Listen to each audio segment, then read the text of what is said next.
The public interest. As broadcasters, we are ethically obligated to uphold it. We are entrusted with a megaphone that has the power to do so very much. To educate, inspire, and inform. To effect change, right wrongs, and hold the powerful accountable. It is our job, our duty to do those things for our community, for the people we serve. At Denver7, we've made a commitment to do more, to use that megaphone to bring people together. We established a 501c3 charitable fund to collect donations for people in need. Some are victims of disasters, some victims of crime, and others victims of circumstance. All have been changed by the generosity of strangers, connected to one another by a megaphone entrusted to us as broadcasters to do what is truly in the public interest. More now from my colleague Shannon Ogden in a year-end piece written to thank those who helped so many in 2020.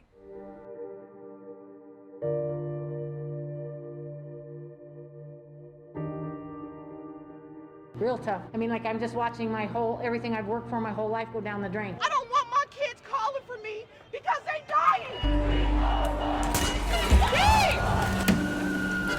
I've never seen fire like this. You're numb, and you've been told that it's gone. These are the sights and sounds that will define 2020 in the eyes of so many people. You just can't imagine how that feels. Sometimes in the dark of night, Cheryl and I will cry. The loss. Not fair. The anguish. Am I going to lose my livelihood? The anger. We need to start standing up and protecting ourselves. The divine.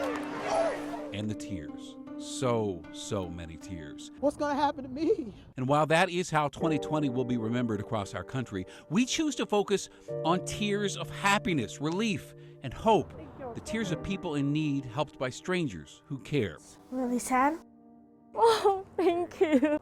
Thank you. It's a pleasure. The thanks go to you, our Denver7 viewers who opened your hearts and wallets to help so many people in their darkest hours. You donated so much to so many in need. I only had about 15 minutes to get out. When the wildfires swept across our state, devouring homes and businesses, devastating dozens and dozens of families, you stepped up, Colorado. We asked you to contribute to our Denver7 Gives fund, and boy, did you. You helped us buy hundreds of meals for evacuees. You've already donated almost $300,000 to date, and all week we have been spending your money on the people who need it most. It's because of the community that we exist, so when something like this happens, we want to be part of giving back. Because of you, we were able to buy clothes and blankets and shovels and boots and foods and so much more. They really are just so giving.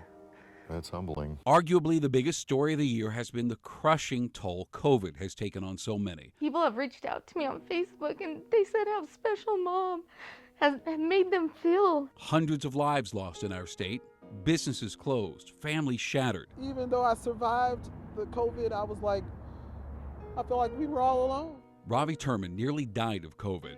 And while in a coma and on a ventilator at UC Health, she and her daughter were kicked out of their rental. Ravi survived the disease but lost her job and found herself living in a hotel, just $2 to her name.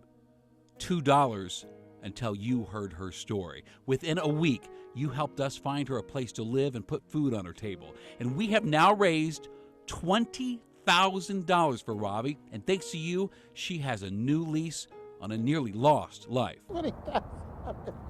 That much money in my life. Veterans. You've helped so many veterans, like Jeffrey Paulson, a disabled vet who had very little in his life and less when someone stole his scooter. For Channel 7, I'm going to offer this check to you guys. He reached out to us months earlier, giving us a check for an elderly couple that was scammed out of a scooter. He couldn't give much, he told us, but he wanted to contribute what he could. I'm overwhelmed. Well, you did the same for him, contributing enough money to replace that scooter and pay his rent for the year. I just want to say thank you so much. There are so many more stories to tell. These are the faces of the people whose lives you've changed. You've helped us give them cars and wheelchairs and housing. You've helped pay hospital bills, grocery bills, and mortgages. Best of all, you've given them something money can't buy. You have given them hope and faith in human nature. And during these difficult times, you have proven there is more that unites us than divides us. From the bottom of my heart, I'm so grateful. It really shows you how good people are.